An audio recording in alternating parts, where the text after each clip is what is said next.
Welcome dear student, welcome to NCF with Rajesh sir. Students, हम लोग linear equation in two variable को discuss कर रहे थे। तो students, linear equation in two variable में प्रीवियस वीडियो में हमने क्या सीखा कि कैसे दो इक्वेशन दिए रहेंगे तो हम उसको सॉल्व करके एक्स और वाई की वैल्यू को पता लगाएंगे। ठीक है, हमने ये सीखा कि एक्स और वाई की वैल्यू को कैसे पता लगाया जाएगा। तो हमने बताया था उस वीडियो में कि तीन मेथड बताए थे। पहला सब्स्टिट्यूशन, इलिमिनेशन, दूसरा तीसरा क्रॉस मल्टीप्लिकेशन। तो सब्स्टिट्यूशन मेथड से प्रीवियस वीडियो में मैंने दो एग्जांपल लिए और आपको बताया कि सब्स्टिट्यूशन मेथड कैसे करते हैं। अब जो बच्चे इस वीडियो पे और इस चैनल पे पहली बार विजिट कर रहे हैं उनसे मेरी रिक्वेस्ट है कि वो इस चैप्टर के जो स्टार्टिंग के वीडियोस हैं उनकी प्लेलिस्ट बनी हुई है, वहां पे जाके शुरू से प्लेलिस्ट को फॉलो करें, ताकि जब ये वीडियो वो देखेंगे तो उनकी अंडरस्टैंडिंग और स्ट्रांग हो जाएगी और उन्हें चीजें अच्छे से समझ में आएंगी। क्योंकि प्रीवियस में इससे जितने पीछे के टॉपिक हैं सारे टॉपिक अच्छे से कवर किए गए हैं और साथ ही साथ जो पहले के जो दो चैप्टर हैं रियल नंबर और पॉलिनोमियल की भी अलग से प्लेलिस्ट क्रिएट कर दी गई है और उसमें एक एक टॉपिक को यानी कि आपके पूरे सिलेबस को कवर किया गया है। तो अगर आप उनको एक बार देख लेंगे तो आपको आपकी जो अंडरस्टैंडिंग है वो और बेटर हो जाएगी और बोर्ड में स्कोर करने के चांसेस आपके क्या हैं, बढ़ जाएंगे। तो इस वीडियो में लीनियर इक्वेशन के इस वीडियो को कंटिन्यू करते हुए जो पहले के हमारे टॉपिक थे इससे प्रीवियस वीडियो के कि सल्यूशन हमको करना है लीनियर इक्वेशन का, उसको आगे बढ़ाते हैं और आज सीखते हैं दूसरा मेथड। तो दूसरा मेथड बच्चों क्या है? इलिमिनेशन मेथड है। ठीक है, तो इलिमिनेशन मेथड जैसा कि नाम से ही पता चल रहा है, आप लोग बहुत सारे प्रोग्राम देखते होंगे तो उसमें देखते होंगे कि इलिमिनेट कर देते थे, मतलब बाहर कर देना होता है, जिसको हम कहते हैं खत्म कर देना। इलिमिनेट का क्या मतलब होता है? खत्म कर देना। यानी कि हमको दो इक्वेशन दिए रहेंगे बच्चों, दोनों इक्वेशन में से या तो हम एक्स वेरिएबल को खत्म कर देंगे या फिर वाई वेरिएबल को खत्म कर देंगे। ठीक है, अब खत्म कर देंगे कैसे, इसके लिए रूल है। तो रूल को हम क्वेश्चन से समझेंगे। तो चलिए शुरू करते हैं आज का वीडियो। तो बच्चों यहाँ पे आपसे लिखा है कि सॉल्व करिए ये और ये। ठीक है, आपको दो इक्वेशन दिए हैं और कह रहा है कि इसको आप सॉल्व करिए, मेथड मेंशन नहीं है। तो मैंने पहले भी बताया कि अगर मेथड मेंशन नहीं रहेगा तो आप किसी भी मेथड से बना दीजिए, कोई प्रॉब्लम नहीं, आपको मार्क्स पूरे मिलेंगे। लेकिन अगर वो लिख देगा कि सॉल्व बाय इलिमिनेशन मेथड, तब आप बाउंड हैं उसी मेथड से लगाने के लिए, नहीं तो आपको दूसरे मेथड से अगर लगा देंगे तो मार्क्स नहीं मिलेंगे। तो चलिए शुरू करते हैं। तो पहला क्वेश्चन सॉल्व करते हैं बच्चों। तो पहला क्वेश्चन सॉल्व करते हैं तो सबसे पहले इक्वेशन लिख लेते हैं। तो इक्वेशन है 3x - y = 4। या तो चाहे आप इसको इधर ला सकते हैं या इधर ही रहने दे, कोई प्रॉब्लम नहीं है। दूसरा क्या है, यहाँ पे जैसे पहला इक्वेशन है वैसा ही यहाँ पे बनाना पड़ेगा, यानी कि x y को हम एक तरफ रखेंगे और कांस्टेंट को एक तरफ। तो 2y उधर बच्चों क्या है, प्लस में है, इधर आएगा तो किस में हो जाएगा, माइनस में। बहुत अच्छे, इक्वल टू कितना हो गया, 7। अब इलिमिनेशन का रूल समझिए बच्चों। अगर आपको x को फिनिश करना है, x को इलिमिनेट करना है, तो फर्स्ट इक्वेशन के आगे जो कोफिशिएंट होगा उसको आप इनटू करेंगे थ्रू आउट सेकेंड इक्वेशन में। फिर से सुनिए बच्चों हमारी बात को, जो अगर आपको x को इलिमिनेट करना है तो पहले इक्वेशन में जो x का कोफिशिएंट होगा उस कोफिशिएंट से सेकेंड इक्वेशन में थ्रू आउट इनटू करेंगे और कोफिशिएंट में साइन नहीं लेंगे। ये ध्यान रखना है बच्चों, ले लेंगे तभी कोई दिक्कत नहीं, लेकिन हमको केवल कोफिशिएंट लेना है।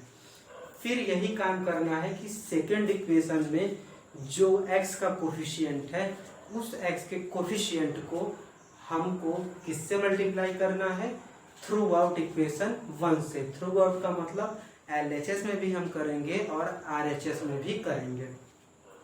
फिर अगर किसी भी बच्चे को ये हो कि नहीं हम x को एलिमिनेट नहीं करेंगे बल्कि y को एलिमिनेट करेंगे, तो यही प्रोसेस है।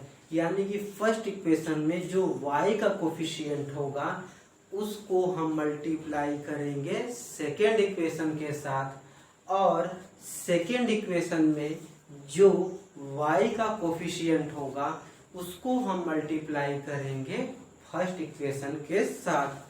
तो आई होप आपको समझ में आ गया होगा। तो कैसे इम्प्लीमेंट करते हैं चलिए देखते हैं। तो इसमें हम क्या करते हैं बच्चों, x को इक्वल करते हैं, ठीक है। और अगर कोई स्टूडेंट्स कहे कि सर अगर हम y इक्वल करें तो क्या आंसर पे इफेक्ट पड़ेगा, तो कोई इफेक्ट नहीं पड़ेगा बच्चों, आप बेफिक्री से y को भी इक्वल कर सकते हैं, ठीक है। चलिए तो हमने क्या कहा, x का कोफिशिएंट यहाँ पे कितना है, पहले में 3 है, तो मल्टीप्लाई क्या करना है, मल्टीप्लाई 3 बाई इक्वेशन सेकंड। यही तो मैंने कहा कि पहले इक्वेशन में x का कोफिशिएंट होगा वो किससे मल्टीप्लाई होगा, सेकंड से, और सेकंड में जो कोफिशिएंट होगा वो किससे मल्टीप्लाई होगा, x से। एंड 9 मल्टीप्लाई इन फर्स्ट, ठीक है। तो अब देख लेते हैं, सब में इंटू करेंगे तो इसको ऐसे लिख लेते हैं, यहाँ 9 है और यहाँ पे कितना है, 3 है, ठीक है।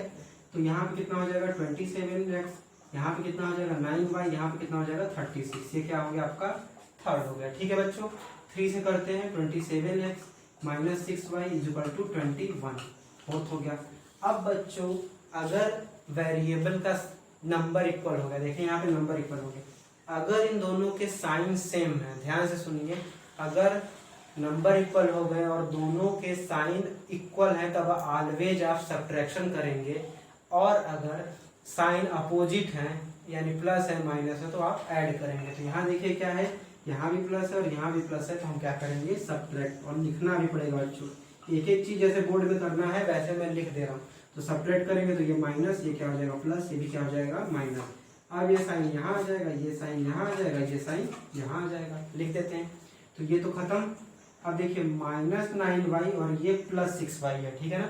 -9y और +6y तो कितना है बच्चों, -3y। अब ये 36 में से 21 चला जाएगा तो कितना आ जाएगा, -15, ठीक है बच्चों।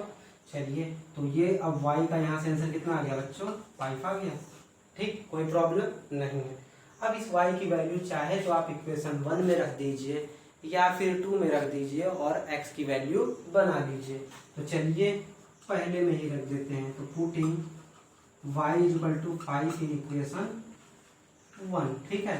तो रखेंगे तो 3x माइनस y की जगह बच्चों कितना 5 4, तो 3x ये इधर चला जाएगा प्लस हो जाएगा 9, तो x की वैल्यू बच्चों कितनी आ गई 3। तो सोल्यूशन को जैसे पहले हम लोग लिखते थे वैसे ही लिखेंगे, पहले x लिखेंगे फिर y लिखेंगे और फिर किसमें बंद कर देंगे, बॉक्स में बंद कर देंगे। तो आई होप थोड़ा थोड़ा आपको सब ये जो है समझ में आ रहा होगा, और अंडरस्टैंडिंग के लिए चलिए इस क्वेश्चन को करते हैं, ठीक है। अब अगर कोई y को भी इक्वल करता तो इस इक्वेशन में कोफिशिएंट y का कितना है बच्चों 1 से इस थ्रू आउट इसमें करता तो कोई चेंजिंग नहीं आता, और यहाँ पे y कोफिशिएंट कितना है बच्चों 2, साइन आपको नहीं देखना है, 2 है तो 2 से इसमें पूरा इंटू करता फिर आंसर वही आता, फिर भी y की वैल्यू कितनी आती, तब यहाँ से x आता है, x की वैल्यू कितनी आती 3 आती, ठीक। चलिए अब इस क्वेश्चन को करते हैं। तो यहाँ पे क्या है, हम y को इक्वल कर देते हैं, यहाँ पे हमने किसको इक्वल किया x को, यहाँ पे किसको इक्वल करेंगे y को। वो आपके कन्वीनियंट के ऊपर है बच्चों, आप किसी को भी इक्वल कर सकते हो। तो बच्चों वीडियो पॉज करिए और चलिए पेन पेपर के साथ बनाने की इसको कोशिश करिए और हमें आंसर बताइए, और जिन बच्चों को प्रैक्टिस करना है वो देखें यहाँ पे।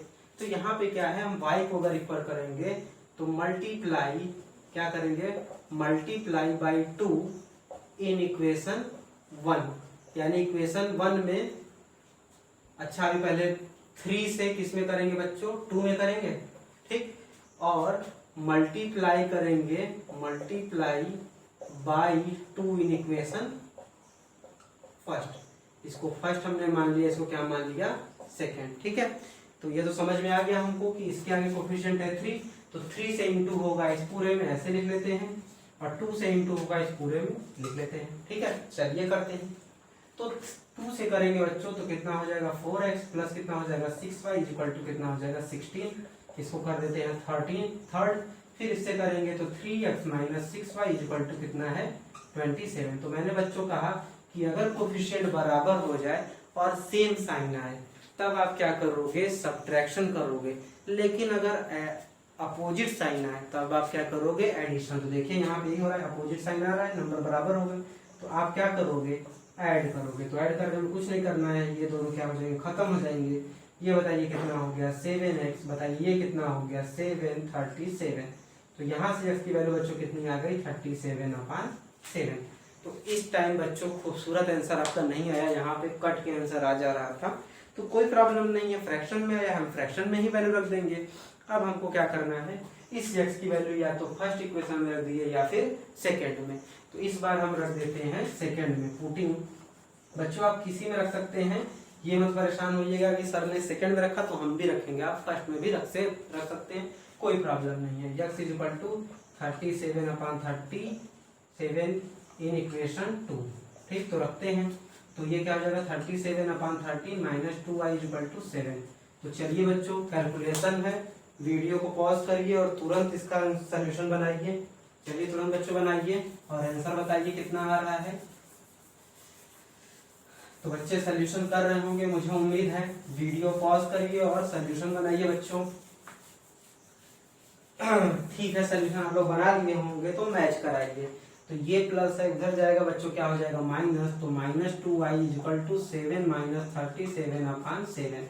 इसके नीचे कुछ नहीं है, 1 है, 1 और 7 का एलसीएम 7, 1 से 7 में डिवाइड करेंगे 7, 7 से 7 में मल्टीप्लाई करेंगे 49, माइनस है 7 से 7 में डिवाइड करेंगे 1, 1 से 37 में मल्टीप्लाई करेंगे सेम आ जाएगा माइनस 2y। तो प्यारे बच्चों ये कितना आ गया प्लस 12/7। तो यह मल्टीप्लाई कर रहा है, इधर जाएगा तो क्या करेगा, डिवाइड करेगा, विद साइन ले जाते हैं, कोई प्रॉब्लम नहीं है। तो ये साइन ऊपर चला आएगा, 2 से 12 को कटा देते हैं तो कितना आ गया -6/7, यानी y का आंसर कितना हो गया -6/7। तो सोल्यूशन बच्चों लिखते हैं हम लोग कैसे, पहले लिखते हैं x, फिर लिखते हैं y, और दोनों को क्या कर देते हैं, बॉक्स में बंद कर देते हैं। तो इस तरह से बच्चों हम लोग एलिमिनेशन मेथड को सीखे हैं 2 क्वेश्चन के माध्यम से।